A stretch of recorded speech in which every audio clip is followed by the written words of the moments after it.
Bonjour, nous sommes le samedi 22 novembre 2025. Une autre semaine est passée et nous nous rapprochons de la résurrection, de l'enlèvement et du moment où nous passerons l'éternité avec notre Seigneur et Sauveur Jésus-Christ. Depuis que je suis bébé, ma mère, Janine Erickson, me lisait des histoires de la Bible jusqu'à ce que je m'endorme. Me voici sur la photo. J'avais 11 mois. Cela a créé dans mon cœur une faim, non seulement d'entendre maman me lire les histoires des prophètes, mais de connaître personnellement un prophète de Dieu à mon époque. Depuis mon enfance, j'ai toujours désiré connaître et voir un prophète, l'entendre parler et voir comment il parlait aux gens, comment il souriait ou à quoi il ressemblait lorsque ses yeux se plissaient, ou le voir lorsqu'il condamnait ses 400 soi-disant prêtres, prophètes du temps d'Élie, ou encore connaître ses pensées, voir comment il affrontait différentes situations et comment Dieu s'exprimait lui-même à travers un seul homme et non un groupe. D'après les Écritures que ma mère me lisait, c'est Dieu lui-même qui parlait directement au prophète. Puis le prophète venait parler au peuple. Certains diraient que l'on peut ignorer un prophète s'il vit en dehors de votre ville ou s'il ne fréquente pas votre église locale. C'est absolument insensé. Quand Dieu envoie un prophète, il ordonne et sanctifie ce prophète avant même qu'il ne soit formé dans le ventre de sa mère pour les nations. Jérémie chapitre 1 verset 5.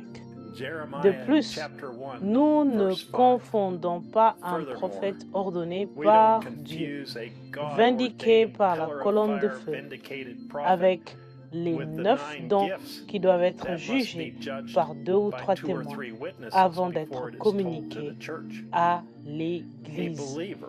Qu'aucun croyant, pasteur ou qui que ce soit n'ose juger l'office d'un prophète. Or, ces dons, là où Paul a dit, recherchez avec ardeur les meilleurs dons. Ce sont des dons pour l'Église. Ce ne sont pas des offices. Il y a un don et puis il y a un office. Il y a un office, c'est celui de prophète. Il y a une grande différence entre un prophète et un don de prophétie.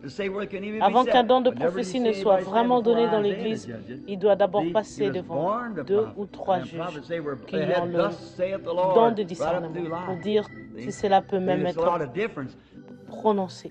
Mais vous n'avez jamais vu quelqu'un se tenir devant Ésaïe pour juger ce qu'il disait. Voyez-vous, il était né prophète. Mais ce prophète, eux, ils avaient l'ainsi dit le Seigneur tout au long de leur vie. Vous voyez, il y a une grande différence. Jéhovah Jireh prêchait le 12 février 1961, révérend William Marion Branham. Nous vivons aujourd'hui les jours de la Bible. Voici la lettre à l'Église qui se rassemble de notre frère Joseph Branham, qui a été ordonné par Dieu lui-même, avant même d'être formé dans le ventre de sa mère. Avez-vous remarqué que chacune de ces lettres, il nous dit que le message sur bande est entièrement l'ainsi dit le Seigneur? Cher Branham Tabernacle, quel moment glorieux nous passons. La parole et l'épouse sont une seule. Et même chose, nous vivons derrière le voile, dans la présence de la gloire de la Shekinah. Nous voyons Dieu qui se cache derrière la peau de son 7e ange messager.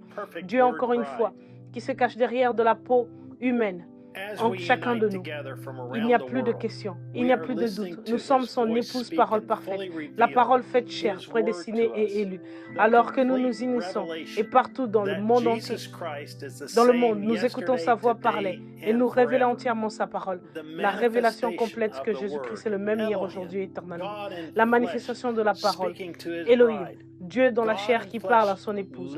Dieu dans la chair vivant et habitant en chacun de nous. Le programme final de Dieu est maintenant en train d'être entièrement manifesté et bien en vue en chacun de nous. Nous sommes tellement heureux et reconnaissants, au Seigneur, d'être traités de drôles d'oiseaux et de cinglés, drôles, filetés.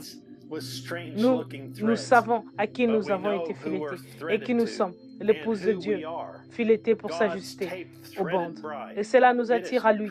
Nous devenons de plus en plus étroitement accrochés alors que nous devenons un avec lui. Jésus-Christ, le même hier, aujourd'hui et éternellement. Nous avons franchi le voile. Nous sommes entrés dans la colonne de feu et nous sommes ressortis avec les bénédictions de Dieu. Les gens ne peuvent pas voir cela. Ils ne peuvent pas le comprendre. Mais nous pouvons le voir clairement parce que nous sommes dans le même esprit que notre compositeur et notre chef d'orchestre.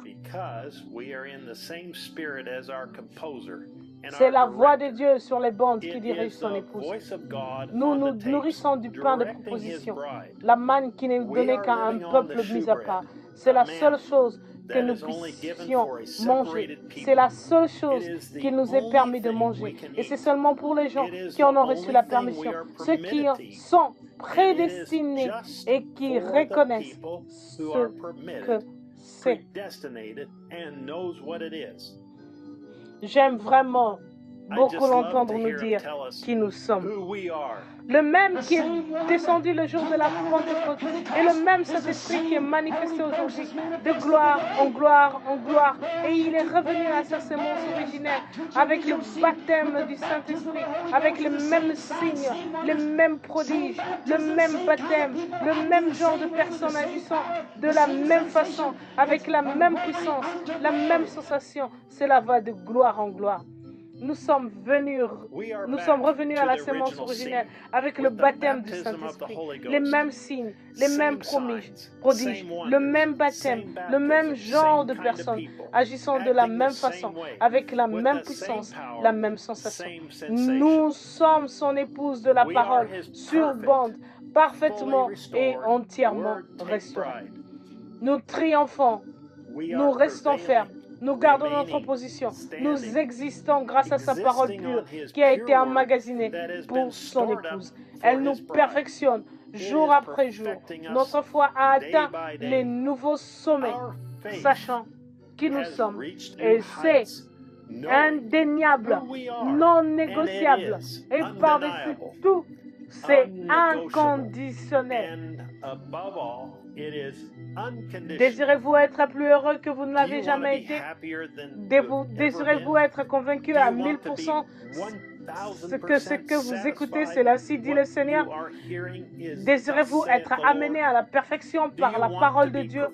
Alors, je vous invite à venir vous joindre à nous, le Branham Tabernacle, ce dimanche à midi, heure de Jeffersonville, alors que nous écouterons la voix de Dieu prononcée pour nous les paroles de la vie éternelle, le Dieu vivant dévoilé devant nous, prêché le 29 juin 1964. Frère Joseph Branham. Ceci conclut la lettre des aigles qui se rassemblent de Frère Joseph Branham. Jusqu'à la prochaine fois, que Dieu vous bénisse et shalom.